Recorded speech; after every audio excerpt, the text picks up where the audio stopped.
Stormtroopers.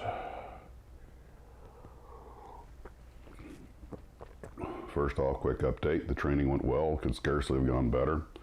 Flew the flights, did the line check, had a great check airman. Everything went swimmingly. The night before, I had gone to a restaurant for dinner by the hotel, and they have those little things on your table where you check out, and I thought it was the tip, and I put $5, and it turned out it was actually, then after that it said tip. I went, okay, I thought I'd put $5, and I put $5 again. Turned out the first thing was a donate. Would you like to make a donation? It was to St. Jude's Children's Hospital, and I checked with the waiter, and I was like, when I saw the ticket, I was like, oh. I was like, you know what? I'm going to take all the good karma I can get. That's a worthy cause. $5 to St. Jude's. You know, sort of a bow before the great training gods, and do something nice, get that good karma. Everything went great, and I was like, wow, I'll have to be more generous more often. And then, but the travel gods, they still demand some sort of sacrifice, and so after it was all over, I'm all excited, happy, you know, been released into the wild. I'm running to get on the tram to go to parking, and I realized that the silk bag or nylon bag that I have one of those face masks, as well as the little doctor mask, one of those face shields, because my wife makes me wear it when I'm out and, you know, like crammed in an airplane, which, okay. But it goes in that so it doesn't scratch. And of course it was somewhere from the airplane to the tram, which is a kilometer, and half of it behind security. And I was like, you know what? The travel gods will still have their pound of flesh no matter what. I just wrote it off as a sacrifice and on home happily. Small price to pay. Come here, pumpkin. Yeah, she's right here, but I don't. She's, you know.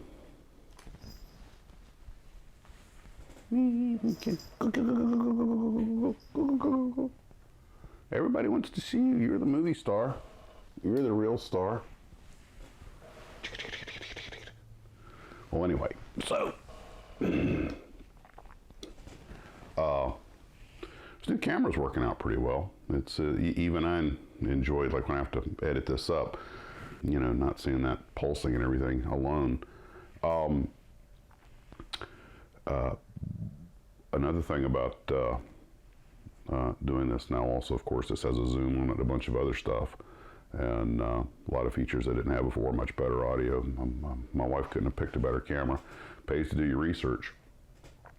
And speaking of research, I'm still doing research on history videos, you know, which is really kind of what this channel is originally all about, and sort of still is. I mean, it still is.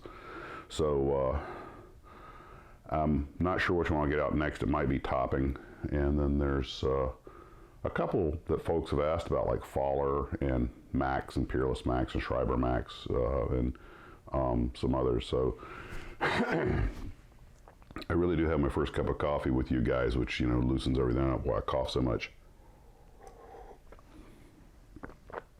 But last night, there's a TV show. It's on Netflix, I think. There was a series called The Toys That Made Us, which is really, really good. And it deals with the Star Wars toys and G.I. Joes and a bunch of others. And I don't know, they make 6 or 8 or 10 episodes. Well, now they've got a follow-on called The Holiday Movies That Made Us. And their first one was Elf, and with Bob Newhart and Ed Asner, and it even has the guy, for the kid, is it Billingsley from A Christmas Story, has a small part in it. And then, of course, what's his name? Will Ferrell. But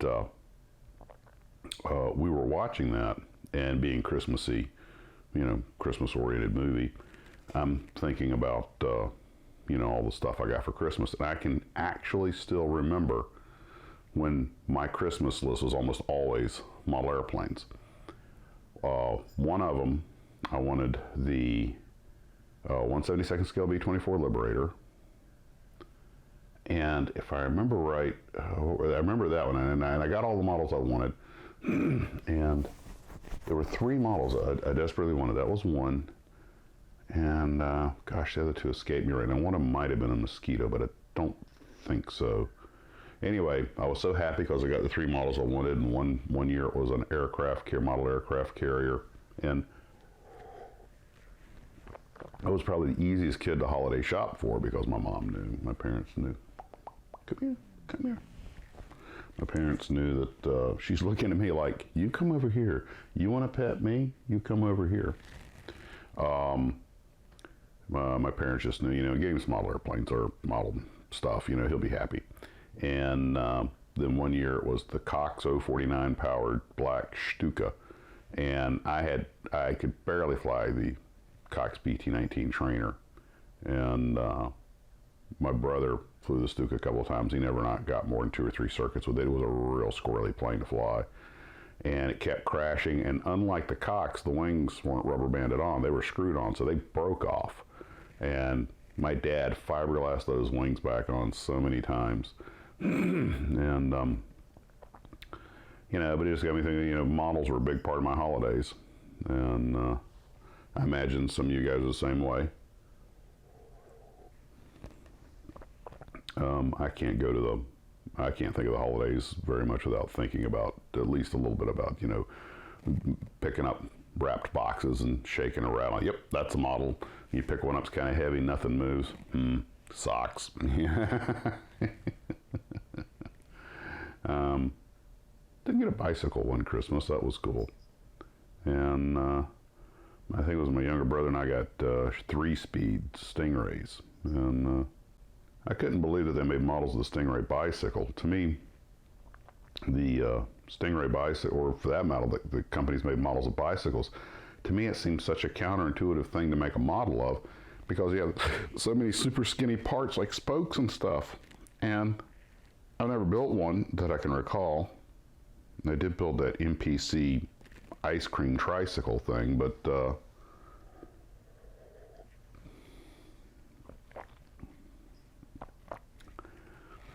actually, I couldn't believe I actually saw that model bicycle a while back. I think it was with Ken when we were at Hobby Lobby or someplace like that. And I have to admit, just general curiosity almost made me want to buy one to build it just to see what it was all about. And I assume it's a larger scale. But then they do make models of interesting things. And and the incredible part is somebody's got to make the pattern for that thing. And when Andy told me that the Aurora Learjet in Cessna 172 that never went into production, I said, well, then somebody had asked, well, then when would you take the pictures of? I was like, that's a good question. He said, oh, those are the patterns. They used rubber cement to put them together so they could take them apart when they were done.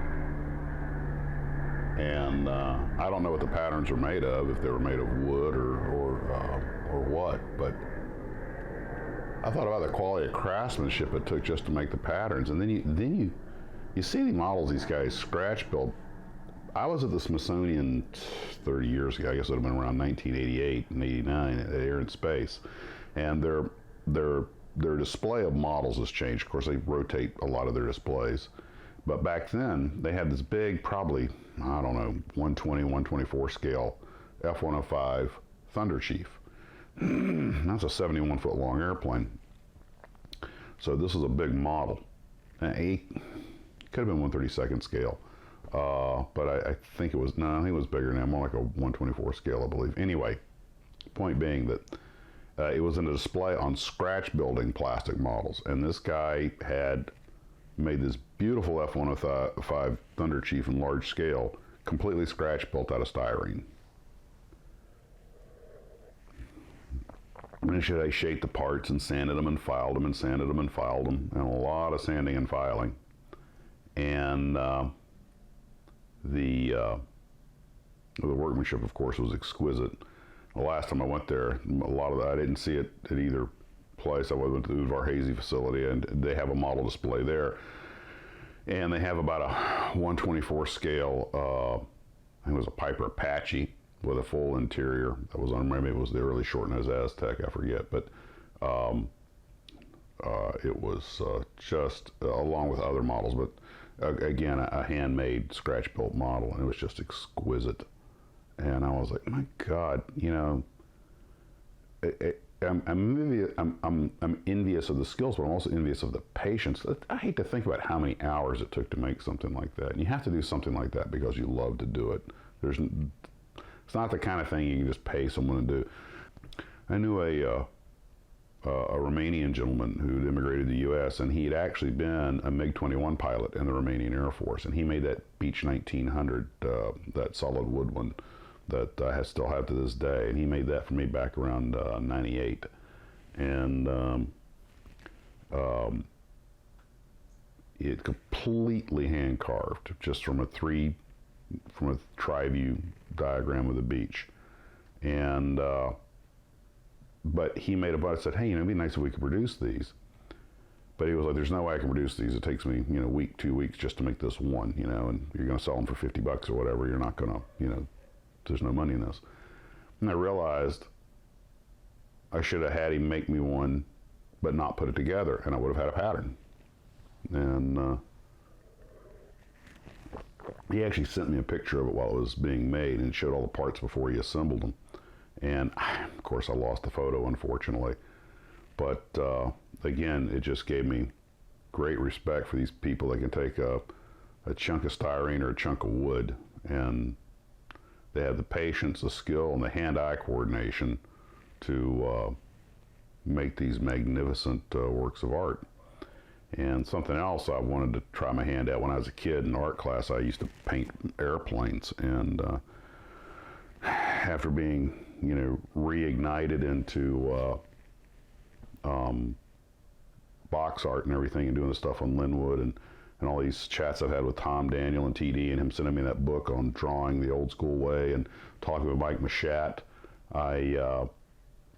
I'm halfway inclined to start, you know, every time I go to the models, I go right past the arts, our painting section, like in Hobby Lobby, and I'm like, you know, if I was to grab a canvas and an easel and some paints, you know, some kind of beginner's kit or something, and I could just take a photograph and just project it onto the canvas and trace it out. So I'd have the basic tracing. Because one thing they did teach, I did take art class in college.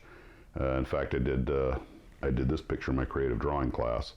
And I was thinking, you know, it might be kind of fun just to go ahead and try and just paint a picture. I mean, it won't be anything great, but it would be fun. And so maybe at some point I'll get into that. Are you just not going to say hi to everybody? You're going to sit right over there. Hey, hey, tough cat, come here, come here. Oh, she's being all adorable right out of camera range. You're just being so adorable. You're being so adorable. You're being shy. I'm going to sit over here and make you lean over and scratch me over here, Daddy. Well, guys, that's all for this morning. It's great to be back, and today I'm going to get started on working on the diorama. I've got the models pretty much done, so hopefully I'll get around to starting principal photography today. Guys, model on.